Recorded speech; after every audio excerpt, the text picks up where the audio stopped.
Welcome to my return to Gran Turismo 7 Sport Mode. Yes, folks, it's been over a year since I've raced online in, well, any game. And that is because of a debacle made a video in the past, but to sum up with the PlayStation Plus ended through no fault of my own, and I've only been able to play online through the PlayStation free online weekends. From how it seems, they have them about every 6 months, and my luck ended up that the last time they had it, I was somewhere with the internet. So yeah, here's my long-awaited, maybe, we'll see, return. I don't exactly have the most hope in the world. There's definitely a big difference between hope and expectations. I've done videos like that in the past too, but what I have not actually done a video on is the start to GT7. I didn't really do a playthrough or stuff like that. So yes, that's what I remembered going back to the beginning on a new account. New Zealand account to be exact, because then I could play the online weekends, quote unquote, a day early, because it would be the weekend. In New Zealand, I remembered how many hoops had to be jumped through in order to just play online when it's available to play online. To begin with, you're forced to really begin with, you're actually to do the resolution of the TV, which lowest at GT7 shows in that resolution, which is right at the very beginning of the video, is 2K. That's 1440p.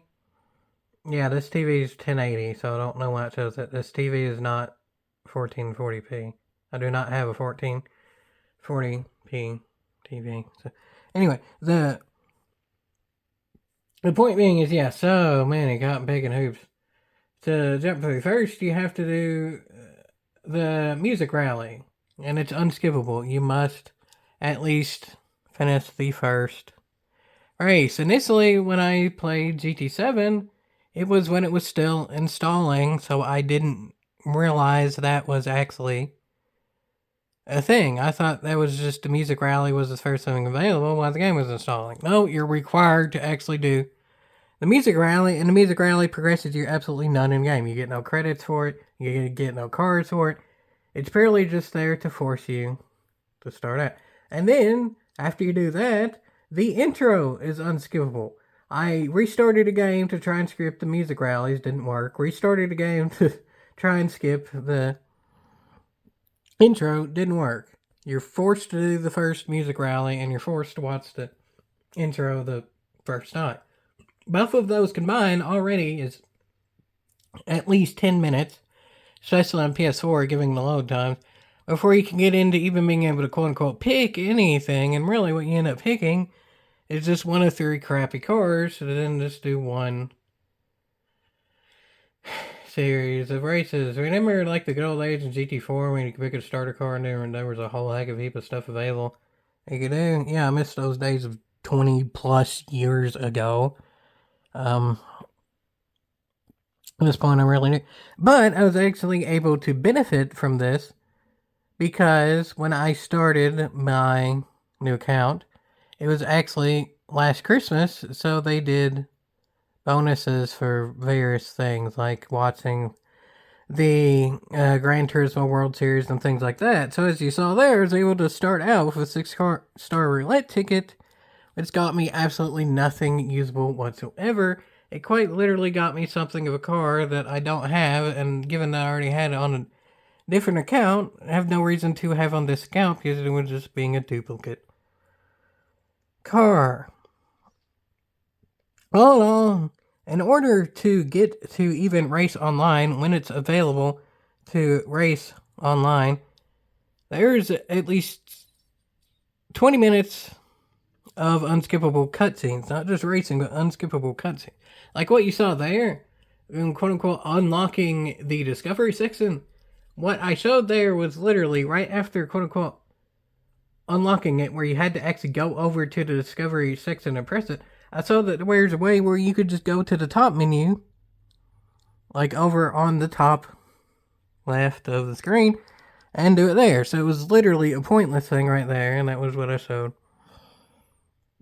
on screen there a bit ago, and then the unskippable stuff with the collecting the cars, and then the text that doesn't even read off anything. It literally is just text, so then hammering through that. They couldn't even hire a voice actor for that. That's how cheap Sony and Polyphony Digital are. It's beyond me. The only time this would ever force anything should be if it's actually something unique, if it's something new, something like that. When it's literally just reading off text, it's just a generic thing talking about the Wikipedia article of a car. Granted, I don't know if it's exactly the Wikipedia article, but people could edit the Wikipedia article to be exactly that. So who knows? Maybe it is. And then you actually have, and this is correlating to what is on screen. Then after all that, you go and do the license test. You have to get a certain amount of license tests to then be able to progress even more. So you're required to do that to even continue doing any type of racing. And then after you do that, it unlocks other stuff. And one of the things that you have to do is actually get a car up to a certain amount of performance points, which requires spending some of your own money again. And then you never use that car again. After spending money on it, you do that one thing, and then boom, it's done. So it's basically a waste of money other than just forced progressing. And that is actually what's on screen correlated to this. So yeah, to say the least, there's a whole heck of a heap of stuff to jump through. The mini books were a terrible, terrible idea. And to top it off, there's actually cutscenes going into the championship events. There's a championship event every few times throughout the game, and it's forced cutscene when it is. There's like 5 or 6 of them. You have to go through the first one, which required yet another cutscene. Till I'm here. Wish me luck, folks. Wish me luck.